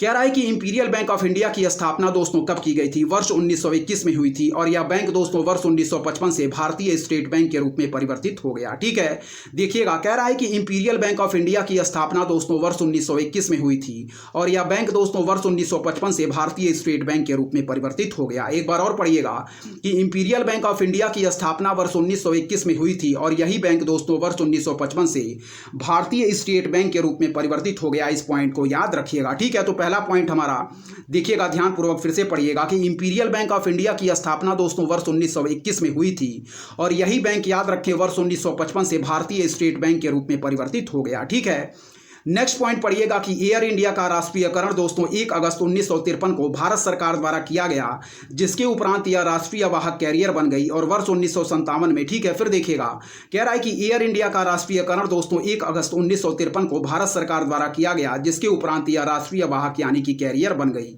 नेक्स्ट पॉइंट पढ़िएगा कि वर्ष 1957 में केरल में दोस्तों EMS नंबूदरीपाद के नेतृत्व में सर्वप्रथम लोकतांत्रिक रूप से चुनी गई कम्युनिस्ट यानी कि साम्यवादी सरकार का गठन हुआ और यह भारत की ही नहीं बल्कि दुनिया की पहली लोकतांत्रिक साम्यवादी सरकार थी। ठीक है, फिर देखिएगा 1957 में केरल में दोस्तों EMS नंबूदरीपाद के नेतृत्व में सर्वप्रथम लोकतांत्रिक रूप से चुनी गई कम्युनिस्ट साम्यवादी सरकार का गठन हुआ और यह भारत की ही नहीं बल्कि दुनिया की पहली लोकतांत्रिक साम्यवादी सरकार थी। नेक्स्ट पॉइंट पढ़िएगा कि गोवा को दोस्तों वर्ष 1961 में पुलिस कार्यवाही के बाद भारत में शामिल किया गया तथा 12वें संविधान संशोधन अधिनियम 1962 के माध्यम से इसे संघ शासित क्षेत्र बनाया गया। अतः विकल्प भी हमारा क्या है, बिल्कुल सही उत्तर होगा। ठीक है, फिर से पढ़ेंगे। कह रहा है कि इंपीरियल बैंक ऑफ इंडिया की स्थापना दोस्तों वर्ष 1921 में हुई थी और यह बैंक दोस्तों वर्ष 1955 से भारतीय स्टेट बैंक के रूप में परिवर्तित हो गया। इस पॉइंट को याद रखिएगा। सेकेंड पॉइंट कह रहा है कि एयर इंडिया का राष्ट्रीयकरण दोस्तों 1 अगस्त 1953 को भारत सरकार द्वारा किया गया, जिसके उपरांत यह राष्ट्रीय वाहक कैरियर बन गई। ठीक है, नेक्स्ट पॉइंट पढ़िएगा कि वर्ष 1957 में केरल में दोस्तों EMS नंबूदरीपाद के नेतृत्व में सर्वप्रथम लोकतांत्रिक रूप से चुनी गई कम्युनिस्ट साम्यवादी सरकार का गठन हुआ और यह भारत की ही नहीं बल्कि दुनिया की पहली लोकतांत्रिक साम्यवादी सरकार थी।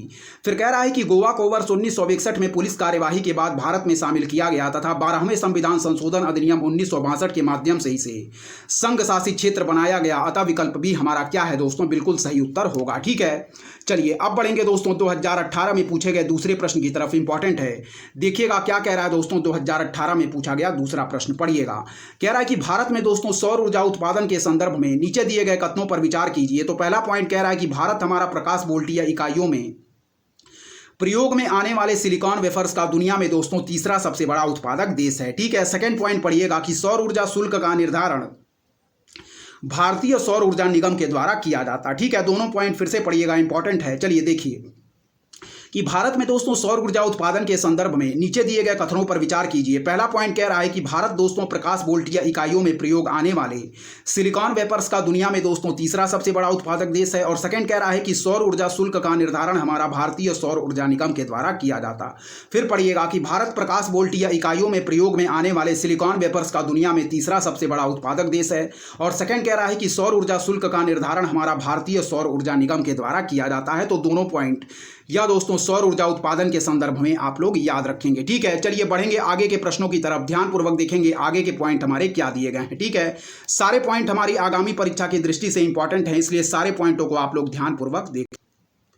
चलिए दोस्तों, प्रश्न कह रहा है कि उपर्युक्त कथनों में से कौन से पॉइंट हमारे सही दिए गए हैं। तो ऑप्शन डी हम लोगों ने बिल्कुल राइट आंसर मार्क किया, यानी कि दोनों ही कथन हमारे सौर ऊर्जा उत्पादन के संदर्भ में गलत दिए गए हैं। चलिए, तो व्याख्या इंपॉर्टेंट हो जाती है, ध्यानपूर्वक व्याख्या देखिएगा क्या कह रहा है। कह रहा दोस्तों कि विश्व में चीन हमारा क्या है, सिलिकॉन का सबसे बड़ा उत्पादक है। इसके बाद क्रमशः रूस, संयुक्त राज्य अमेरिका और नॉर्वे।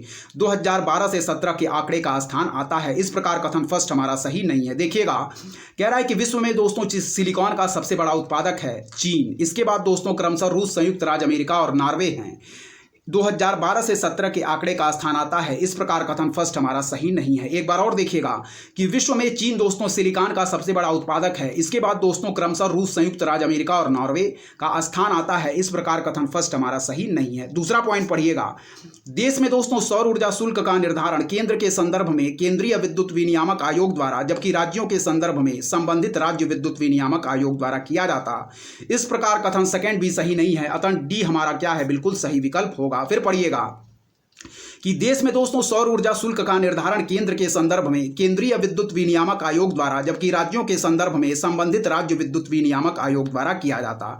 इस प्रकार कथन सेकंड भी सही नहीं है, अतः विकल्प डी हमारा क्या होगा, बिल्कुल राइट आंसर होगा। ठीक है, चलिए अब बढ़ेंगे दोस्तों 2018 में पूछे गए तीसरे प्रश्न की तरफ। ध्यानपूर्वक देखिएगा क्या कह रहा है। 2018 में पूछा गया तीसरा प्रश्न इंपॉर्टेंट है। देखिए, कह रहा है कि बिल्कुल हाल ही में दोस्तों निम्नलिखित में से किन देशों में लाखों लोग या तो भयंकर अकाल एवं कुपोषण से प्रभावित हुए या उनकी दोस्तों युद्ध या संजातीय संघर्ष के चलते उत्पन्न भूखमरी के कारण क्या हुई दोस्तों, मृत्यु हुई। ठीक है, तो ऑप्शन डी हम बिल्कुल राइट आंसर मार्क करेंगे, यानी कि दोस्तों यमन और दक्षिणी सूडान इसका बिल्कुल राइट आंसर होगा। ठीक है, फिर देखिएगा, पढ़िएगा, कह रहा है कि बिल्कुल हाल ही में दोस्तों निम्नलिखित में से किन देशों में लाखों लोग या तो भयंकर अकाल एवं कुपोषण से प्रभावित हुए या उनकी दोस्तों युद्ध या संजातीय संघर्ष के चलते उत्पन्न भूखमरी के कारण मृत्यु हुई। तो ऑप्शन डी हम लोगों ने बिल्कुल राइट आंसर मार्क किया, यमन और दक्षिणी सूडान। ऑप्शन डी बिल्कुल राइट आंसर होगा। पढ़िएगा, कह रहा है कि यूएनडीपी के अनुसार विगत कुछ वर्षों में सशस्त्र निर्जातीय संघर्षों, पर्यावरणीय आपदाओं एवं दोस्तों सामाजिक आर्थिक समस्याओं ने सोमालिया, दक्षिणी सूडान, यमन जैसे देशों में मानवीय आपदाओं को जन्म दिया, जिनसे दोस्तों बड़े पैमाने पर लोगों की मृत्यु हुई और लाखों लोग प्रभावित हुए। अतः विकल्प डी हमारा क्या है, बिल्कुल सही होगा। देखिएगा, यूएनडीपी के अनुसार विगत कुछ वर्षों में सशस्त्र निर्जातीय संघर्षों, पर्यावरणीय आपदाओं एवं सामाजिक आर्थिक समस्याओं ने सोमालिया, दक्षिणी सूडान, यमन जैसे देशों में मानवीय आपदाओं को जन्म दिया, जिनसे बड़े पैमाने पर लोगों की मृत्यु हुई और लाखों लोग प्रभावित हुए। अतः विकल्प डी हमारा क्या है, बिल्कुल सही आंसर होगा। ठीक है, चलिए 2018 में पूछे गए चौथे प्रश्न की तरफ बढ़ेंगे, देखेंगे क्या कह रहा है हमारा।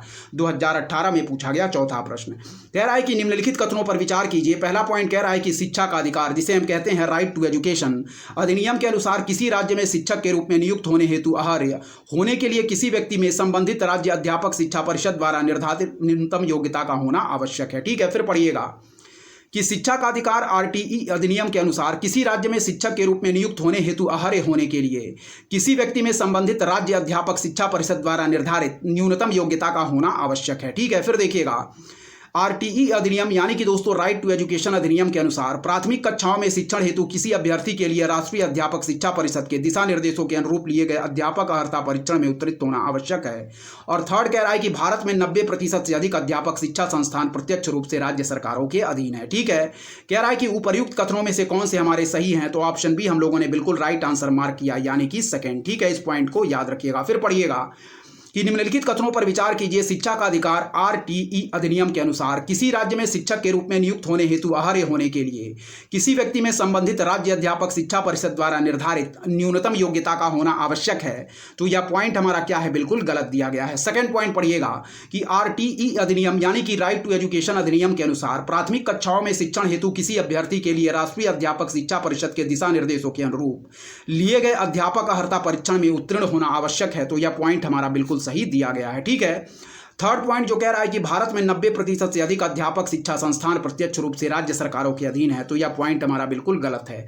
ऑप्शन बी हम लोगों ने बिल्कुल राइट आंसर मार्क किया। ठीक है, यानी कि केवल सेकंड पॉइंट सही दिया गया था। व्याख्या देखिएगा, कह रहा है कि आरटीई अधिनियम यानी कि राइट टू एजुकेशन अधिनियम के अनुसार किसी राज्य में शिक्षक के रूप में नियुक्ति के लिए पात्र व्यक्ति में संबंधित राज्य अध्यापक शिक्षा परिषद यानी कि state council of teacher education द्वारा निर्धारित न्यूनतम योग्यता का होना आवश्यक नहीं है। ठीक है, फिर देखिएगा, आरटीई अधिनियम के अनुसार किसी राज्य में शिक्षक के रूप में नियुक्ति के लिए पात्र व्यक्ति में संबंधित राज्य अध्यापक शिक्षा परिषद यानी कि state council of teacher education द्वारा निर्धारित न्यूनतम योग्यता का होना आवश्यक नहीं है। इस पॉइंट को याद रखिएगा। ठीक है, चलिए आगे के पॉइंट को हम देखेंगे क्या कह रहे हैं। इस प्रश्न के आगे के पॉइंट इंपॉर्टेंट है, ध्यानपूर्वक देखिएगा। चलिए देखिए, कह रहा है कि आरटीई अधिनियम के अनुसार किसी राज्य में शिक्षक के रूप में नियुक्ति के लिए पात्र व्यक्ति में संबंधित राज्य अध्यापक शिक्षा परिषद state council of teacher education द्वारा निर्धारित न्यूनतम योग्यता का होना आवश्यक नहीं है। सेकंड पॉइंट पढ़िएगा कि आरटीई अधिनियम के अनुसार प्राथमिक कक्षाओं में शिक्षण हेतु किसी अभ्यर्थी के लिए राष्ट्रीय अध्यापक शिक्षा परिषद national council of teacher education, ठीक है, यानी कि दोस्तों एनसीटीई के दिशा निर्देशों के अनुरूप ली गई अध्यापक पात्रता परीक्षा यानी कि दोस्तों टीचर एलिजिबिलिटी टेस्ट में उत्तीर्ण होना आवश्यक है। फिर देखिएगा, आरटीई अधिनियम के अनुसार प्राथमिक कक्षाओं में शिक्षण हेतु किसी अभ्यर्थी के लिए राष्ट्रीय अध्यापक शिक्षा परिषद यानी कि national council of teacher education के दिशा निर्देशों के अनुरूप ली गई अध्यापक पात्रता परीक्षा यानी कि टीचर एलिजिबिलिटी टेस्ट में उत्तीर्ण होना आवश्यक है। ठीक है, नेक्स्ट पॉइंट पढ़िएगा कि भारत में दोस्तों 90% से कम अध्यापक शिक्षा संस्थान प्रत्यक्ष रूप से राज्य सरकारों के अधीन है। ठीक है, कह रहा है कि उपर्युक्त कथनों में से केवल कथन सेकंड सही है, अतः विकल्प बी हमारा बिल्कुल राइट आंसर होगा। ठीक है, चलिए अब बढ़ेंगे दोस्तों हमारा 2018 में पूछे गए पांचवें प्रश्न की तरफ। इंपॉर्टेंट है, देखिएगा क्या कह रहा है। 2018 में पूछा गया पांचवा प्रश्न, देखिए इंपॉर्टेंट है, पढ़िएगा। कह रहा है कि कभी कभी समाचारों में उल्लिखित टू स्टेट सॉल्यूशन किसकी गतिविधियों के संदर्भ में आता है। तो ऑप्शन बी हमारा बिल्कुल राइट आंसर होगा, इजराइल। ठीक है, फिर देखिएगा, कभी कभी समाचारों में उल्लिखित पद टू स्टेट सॉल्यूशन किसकी गतिविधियों के संदर्भ में आता, तो ऑप्शन बी इजराइल हमारा बिल्कुल राइट आंसर होगा। फिर पढ़िएगा, कभी कभी समाचारों में उल्लिखित पद टू स्टेट सॉल्यूशन किसकी गतिविधियों के संदर्भ में आता है, तो ऑप्शन बी हमारा क्या है, इजराइल, इसका बिल्कुल राइट आंसर होगा। पढ़िएगा व्याख्या, कह रहा है कि टू स्टेट सॉल्यूशन का प्रयोग दोस्तों इजराइल फिलिस्तीन संघर्ष के संदर्भ में किया जाता और इसके अंतर्गत दोस्तों दो स्वतंत्र राज्यों फिलिस्तीन और इजराइल के गठन पर बल दिया जाता। इसके अंतर्गत यह माना जाता कि इजराइल और फिलिस्तीन दोनों अपने तरीके से अपने देशों को संचालित करना चाहते हैं, अतः विवाद रहित सीमा के साथ दो स्वतंत्र देशों का गठन किया जाना चाहिए। अतः विकल्प बी क्या है दोस्तों, हमारा बिल्कुल राइट आंसर होगा। ठीक है, फिर से पढ़िएगा क्या कह रहा है, देखिएगा, कह रहा है कि टू स्टेट सॉल्यूशन का प्रयोग दोस्तों इजराइल फिलिस्तीन संघर्ष के संदर्भ में किया जाता और इसके अंतर्गत दोस्तों दो स्वतंत्र राज्यों फिलिस्तीन और इजराइल के गठन पर बल दिया जाता। इसके अंतर्गत यह माना जाता है कि इजराइल और फिलिस्तीन दोनों अपने तरीके से अपने देशों को संचालित करना चाहते हैं, अतः विवाद रहित सीमा के साथ दो स्वतंत्र देशों का गठन किया जाना चाहिए। अतः विकल्प बी हमारा क्या है, बिल्कुल राइट आंसर होगा। ठीक है, चलिए अब बढ़ेंगे दोस्तों हमारा 2018 में पूछे गए छठे प्रश्न की तरफ। इंपॉर्टेंट है, देखिएगा क्या कह रहा है। चलिए देखिए, कह रहा दोस्तों हमारा ध्यानपूर्वक पढ़िएगा, कह रहा है कि एनएसएसओ के 17वें चक्र द्वारा संचालित कृषि कुटुंबों की स्थिति आकलन सर्वेक्षण के अनुसार निम्नलिखित कथनों पर विचार कीजिए। फिर पढ़िएगा कि एनएसएसओ के 17वें चक्र द्वारा संचालित कृषि कुटुंबों की स्थिति आकलन सर्वेक्षण के अनुसार निम्नलिखित कथनों पर विचार कीजिए। पहला पॉइंट कह रहा है कि राजस्थान में दोस्तों ग्रामीण कुटुंबों में कृषि कुटुंबों का प्रतिशत सर्वाधिक है और सेकंड कह रहा है कि देश के दोस्तों कुल कृषि कुटुंबों में 60% से कुछ अधिक हमारा क्या है, ओबीसी के हैं। ठीक है, थर्ड पॉइंट कह रहा है कि केरल में दोस्तों 60% से कुछ अधिक कृषि कुटुंबों ने क्या कह रहा है कि यह सूचना दी कि उन्होंने अधिकतम आय गैर कृषि स्रोतों से प्राप्त की है। ठीक है, कह रहा है कि उपर्युक्त कथनों में से कौन से कथन हमारे सही हैं, तो ऑप्शन सी हम लोगों ने बिल्कुल राइट आंसर मार्क किया। ठीक है, फिर देखिएगा, कह रहा है कि एनएसएसओ के 17वें चक्र द्वारा संचालित कृषि कुटुंबों की स्थिति आकलन सर्वेक्षण के अनुसार निम्नलिखित कथनों पर विचार कीजिए। तो पहला पॉइंट कह रहा है कि राजस्थान में दोस्तों ग्रामीण कुटुंबों में कृषि कुटुंबों का प्रतिशत सर्वाधिक है, तो यह पॉइंट हमारा क्या है, बिल्कुल सही दिया गया है। ठीक है, सेकंड पॉइंट कह रहा है कि देश के कुल कृषि कुटुंबों में 60% से कुछ अधिक दोस्तों ओबीसी के हैं, तो यह पॉइंट हमारा बिल्कुल गलत दिया गया है। ठीक है, थर्ड पॉइंट जो कह रहा है कि केरल में दोस्तों 60% से कुछ अधिक कृषि कुटुंबों ने यह सूचना दी है कि उन्होंने दोस्तों अधिकतम आय हमारा गैर कृषि स्रोतों से प्राप्त की है। तो यह भी पॉइंट हमारा बिल्कुल सही है, यानी कि फर्स्ट और थर्ड पॉइंट हमारे बिल्कुल सही हैं। सेकंड पॉइंट हमारे इस संदर्भ में बिल्कुल गलत दिए गए हैं। हम लोगों ने बिल्कुल राइट आंसर मार्क किया ऑप्शन सी। व्याख्या इंपॉर्टेंट है, ध्यानपूर्वक इसकी व्याख्या पढ़िएगा, देखिएगा क्या कह रही है इस प्रश्न की व्याख्या। चलिए पढ़ते हैं, देखिएगा इंपॉर्टेंट है। कह रहा है कि राजस्थान में दोस्तों ग्रामीण कुटुंबों में कृषि कुटुंबों का प्रतिशत सर्वाधिक 78.4% है। इसके बाद दोस्तों उत्तर प्रदेश 74.8% और मध्य प्रदेश में दोस्तों 70.8% का स्थान आता है। अतः कथन फर्स्ट हमारा क्या है, बिल्कुल सही है। राजस्थान में दोस्तों ग्रामीण कुटुंबों में कृषि कुटुंबों का प्रतिशत सर्वाधिक यानी कि 78.4% और इसके बाद उत्तर प्रदेश 74.8% है और मध्य प्रदेश में 70.8% का स्थान आता है। अतः कथन फर्स्ट हमारा क्या है, बिल्कुल सही है। आगे के पॉइंट पढ़िएगा। कह रहा है कि देश के कुल कृषि कुटुंबों में ओबीसी में दोस्तों लगभग 45% है, ना कि 60% से कुछ अधिक। ठीक है, फिर देखिएगा कि देश के कुल कृषि कुटुंबों में ओबीसी के लगभग दोस्तों 45% है, ना कि 60% से कुछ अधिक। अतः कथन सेकंड हमारा क्या है दोस्तों, सही नहीं है। ठीक है, नेक्स्ट पॉइंट पढ़िएगा। कह रहा है कि केरल को छोड़कर सभी बड़े राज्यों में अधिकांश कुटुंबों में आय का प्राथमिक स्रोत कृषि गतिविधि रही। केरल में लगभग 61% कृषि कुटुंबों ने यह सूचना दी कि उन्होंने अधिकतम आय गैर कृषि स्रोतों से प्राप्त की है। अतः कथन थर्ड हमारा सही है, विकल्प सी हमारा बिल्कुल सही आंसर होगा। फिर पढ़िएगा कि केरल को छोड़कर सभी बड़े राज्यों में अधिकांश कुटुंबों में आय का प्राथमिक स्रोत कृषि गतिविधि रही है और केरल में लगभग 61% कृषि कुटुंबों ने यह सूचना दी है कि उन्होंने दोस्तों अधिकतम आय गैर कृषि स्रोतों से प्राप्त की। अतः कथन थर्ड हमारा सही है, अतः विकल्प सी हमारा बिल्कुल राइट आंसर मार्क करेंगे। ठीक है, इंपॉर्टेंट है, ध्यानपूर्वक देखते रहिए। चलिए बढ़ेंगे आगे के प्रश्नों की तरफ, देखेंगे 2018 में पूछे गए आगे के प्रश्न हमारे क्या कह रहे हैं। इंपॉर्टेंट है, सारे प्रश्न हमारे इंपॉर्टेंट है, ध्यानपूर्वक देखते रहिएगा। ठीक है, चलिए बढ़ते हैं आगे के प्रश्नों की तरफ, देखेंगे क्या कह रहे हैं दोस्तों। 2018 में पूछा गया हमारा 7वां प्रश्न इंपॉर्टेंट है, देखिएगा 2018 में पूछा गया 7वां प्रश्न क्या कह रहा है, देखिए इंपॉर्टेंट है, पढ़ेंगे। निम्नलिखित कथनों पर विचार कीजिए। पहला पॉइंट ध्यानपूर्वक पढ़िएगा, देखिएगा दोस्तों पहला पॉइंट हमारा क्या कह रहा है। विविध से संबंधित प्रश्नों को हम देख रहे हैं, देखेंगे।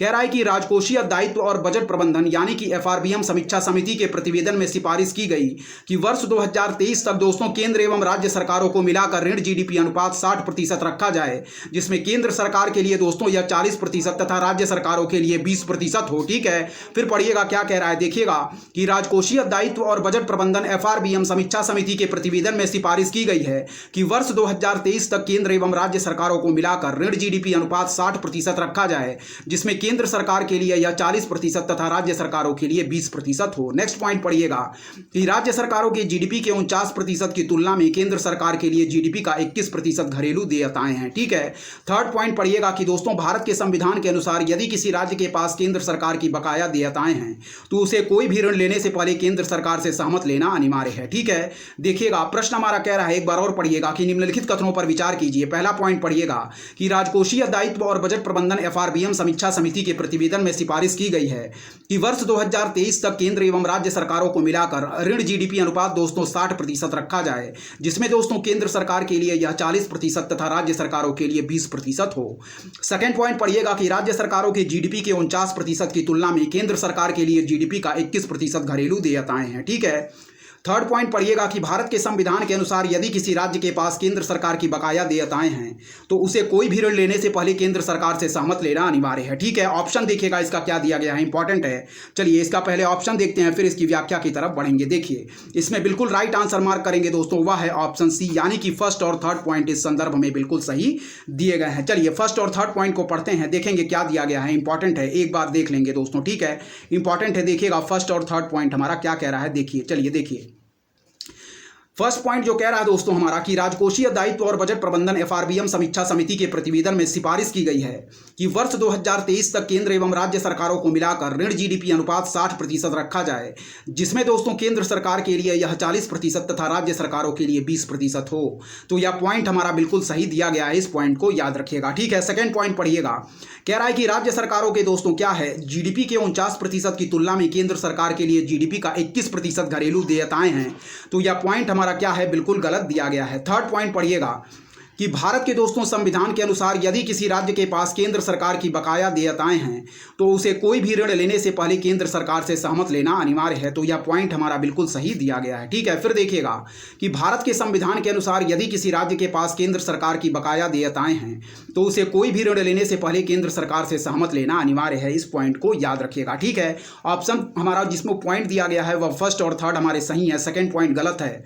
ऑप्शन हम लोगों ने मार्क किया ऑप्शन सी, यानी कि फर्स्ट और थर्ड पॉइंट हमारा बिल्कुल सही दिया गया है। चलिए, व्याख्या इस प्रश्न की इंपॉर्टेंट है, देखिएगा क्या कह रहा है इस प्रश्न की व्याख्या, देखिएगा। चलिए देखिए, व्याख्या कह रहा है कि राजकोषीय उत्तरदायित्व एवं बजट प्रबंधन समीक्षा समिति के जनवरी 2017 में दिए गए प्रतिवेदन में, फिर देखिएगा, राजकोषीय उत्तरदायित्व एवं बजट प्रबंधन समीक्षा समिति के जनवरी 2017 में दिए गए क्या है प्रतिवेदन में पहला पॉइंट कह रहा है कि वर्ष 2023 तक केंद्र एवं राज्य सरकारों को मिलाकर ऋण एवं जीडीपी अनुपात 60% रखने की सिफारिश की गई है, जिसमें दोस्तों केंद्र सरकार के लिए यह लगभग 40% तथा राज्य सरकारों के लिए 20% हो। इसलिए कथन फर्स्ट हमारा क्या है, बिल्कुल सही है। फिर पढ़िएगा कि वर्ष 2023 तक केंद्र एवं राज्य सरकारों को मिलाकर ऋण एवं जीडीपी अनुपात 60% रखने की सिफारिश की गई है, जिसमें केंद्र सरकार के लिए यह लगभग दोस्तों 40% तथा राज्य सरकारों के लिए 20% हो। इसलिए कथन फर्स्ट हमारा बिल्कुल सही है। सेकेंड पॉइंट पढ़िएगा कि वर्तमान समय में यह केंद्र सरकार के लिए 49.4% तथा राज्य सरकारों के लिए 21% है। इसलिए कथन फर्स्ट सेकेंड हमारा क्या है, सही नहीं है। फिर पढ़िएगा, कह रहा दोस्तों हमारा ध्यानपूर्वक देखिएगा, कह रहा है कि वर्तमान समय में यह केंद्र सरकार के लिए दोस्तों 49.4% तथा राज्य सरकारों के लिए 21% है। इसलिए कथन सेकेंड हमारा क्या है दोस्तों, सही नहीं है। नेक्स्ट पॉइंट पढ़िएगा, नेक्स्ट पॉइंट कह रहा है कि संविधान के अनुसार यदि किसी राज्य के पास केंद्र सरकार की बकाया देयताएं हैं तो राज्य दोस्तों केंद्र की अनुमति के बिना ऋण नहीं ले सकता। ऐसी स्थिति में ऋण लेने से पहले केंद्र से सहमत लेना अनिवार्य होगा। अतः कथन थर्ड हमारा बिल्कुल सही है। तो इस प्रश्न में दोस्तों फर्स्ट और थर्ड पॉइंट हमारे सही दिए गए थे, सेकंड पॉइंट बिल्कुल गलत था और ऑप्शन हम लोगों ने मार्क किया था ऑप्शन सी, यानी कि फर्स्ट और थर्ड पॉइंट हमारे बिल्कुल सही दिए गए थे। चलिए अब पढ़ेंगे 2017 में पूछे गए प्रश्नों को, देखेंगे क्या कह रहे हैं। 2017 में पूछे गए प्रश्न इंपॉर्टेंट है, देखिएगा। ठीक है, चलिए पढ़ते हैं। कह रहा है हमारा कि निम्नलिखित कथनों पर विचार कीजिए। पहला पॉइंट कह रहा है कि मोटर वाहनों के टायरों और ट्यूबों के लिए भारतीय मानक ब्यूरो का मानक चिन्ह अनिवार्य है। ठीक है, फिर कह रहा है दोस्तों कि एगमार्क खाद्य एवं कृषि संगठन द्वारा जारी एक गुणवत्ता क्या है, प्रमाणन चिन्ह है। ठीक है, फिर देखिएगा, कह रहा है हमारा कि निम्नलिखित कथनों पर विचार कीजिए। पहला पॉइंट कह रहा है कि मोटर वाहनों के टायरों और ट्यूबों के लिए भारतीय मानक ब्यूरो का मानक चिन्ह अनिवार्य है। सेकंड कह रहा है कि एगमार्क खाद्य एवं कृषि संगठन द्वारा जारी एक गुणवत्ता प्रमाणन चिन्ह है। ठीक है, कह रहा है कि उपर्युक्त कथनों में से कौन सा सही है, तो याद रखें ऑप्शन ए हमारा बिल्कुल राइट आंसर होगा। ठीक है, फिर देखिएगा, कह रहा है कि निम्नलिखित कथनों पर विचार कीजिए। पहला कह रहा है कि मोटर वाहनों के टायरों और ट्यूबों के लिए भारतीय मानक ब्यूरो का मानक चिन्ह अनिवार्य है, तो यह पॉइंट हमारा बिल्कुल सही है।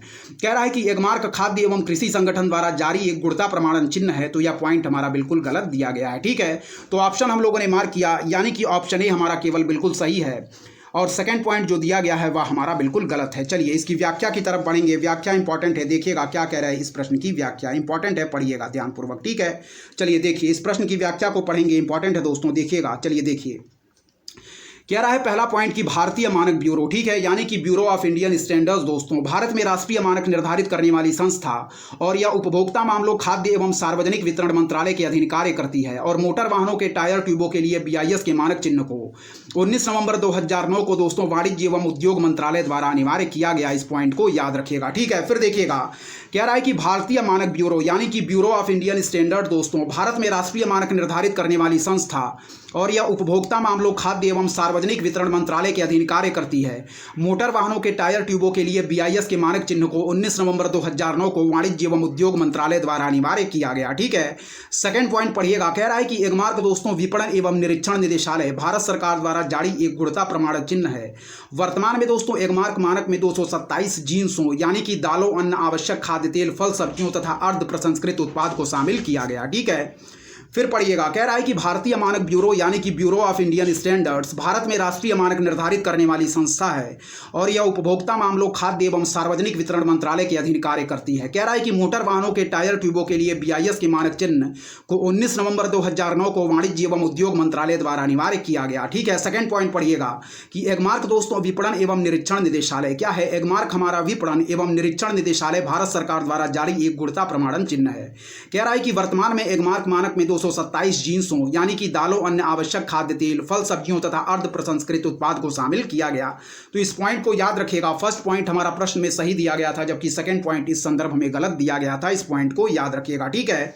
चलिए अब बढ़ेंगे 2017 में पूछे गए दोस्तों दूसरे प्रश्न की तरफ। इंपॉर्टेंट है, देखिएगा क्या कह रहा है। 2017 में पूछा गया दूसरा प्रश्न इंपॉर्टेंट है, ध्यानपूर्वक पढ़िएगा, ठीक है। देखिए कह रहा है कि दोस्तों आवास और शहरी विकास पर एशिया पैसिफिक मंत्री स्तरीय सम्मेलन के संदर्भ में निम्नलिखित कथनों पर विचार कीजिए, ठीक है। देखिएगा कि आवास और शहरी विकास पर एशिया पैसिफिक मंत्री स्तरीय सम्मेलन, जिसे हम कहेंगे दोस्तों APMCHUD के संदर्भ में निम्नलिखित कथनों पर विचार कीजिए। पहला पॉइंट कह रहा है कि प्रथम APMCHUD, जिसे कहेंगे आवास और शहरी विकास पर एशिया पैसिफिक मंत्री स्तरीय सम्मेलन, भारत में दोस्तों 2006 में संपन्न हुआ, जिसका दोस्तों विषय था उभरते शहरी रूप, नीति प्रतिक्रियाएं और शासन संरचना, ठीक है।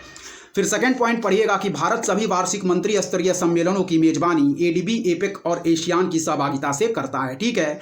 कह रहा है कि उपर्युक्त कथनों में से कौन से पॉइंट हमारे सही दिए गए हैं, तो ऑप्शन डी हम लोगों ने बिल्कुल राइट आंसर मार्क किया, यानी कि दोनों ही कथन हमारे इस संदर्भ में गलत दिए गए हैं। फिर देखिएगा कह रहा है कि आवास और शहरी विकास पर एशिया पैसिफिक मंत्री स्तरीय सम्मेलन APMCHUD के संदर्भ में निम्नलिखित कथनों पर विचार कीजिएगा। पहला पॉइंट देखिएगा कि प्रथम कह रहा है कि APMCHUD भारत में 2006 में संपन्न हुआ, जिसका दोस्तों विषय था उभरते शहरी रूप, नीति प्रतिक्रियाएं और शासन संरचना, ठीक है। सेकंड पॉइंट देखिएगा कह रहा है कि भारत सभी वार्षिक मंत्री स्तरीय सम्मेलनों की मेजबानी ADB, APEC और एशियान की सहभागिता से करता है।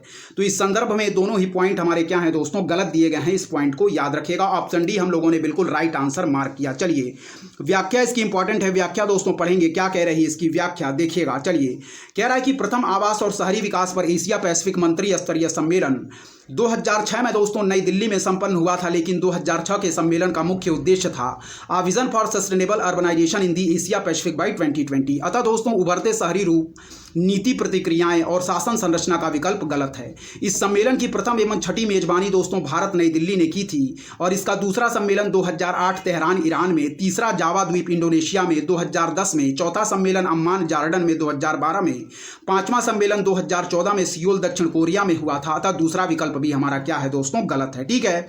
इस पॉइंट को याद रखिएगा। कह रहा है हमारा, देखिए फिर से पढ़िएगा, कह रहा है दोस्तों हमारा ध्यानपूर्वक देखिएगा कि प्रथम आवास और शहरी विकास पर एशिया पैसिफिक मंत्री स्तरीय सम्मेलन 2006 में नई दिल्ली में संपन्न हुआ था, लेकिन 2006 के सम्मेलन का मुख्य उद्देश्य vision for sustainable urbanisation in the Asia Pacific by 2020 अतः उभरते शहरी रूप, नीति प्रतिक्रियाएं और शासन संरचना का विकल्प गलत है। इस सम्मेलन की प्रथम एवं छठी मेजबानी भारत नई दिल्ली ने की थी। इसका दूसरा सम्मेलन 2008 में तेहरान ईरान में, तीसरा दोस्तों क्या है जावा द्वीप में, चौथा सम्मेलन अम्मान में 2012 में, पांचवा सम्मेलन 2014 सियोल में हुआ था। तब तक के लिए धन्यवाद। जय हिंद, जय भारत दोस्तों।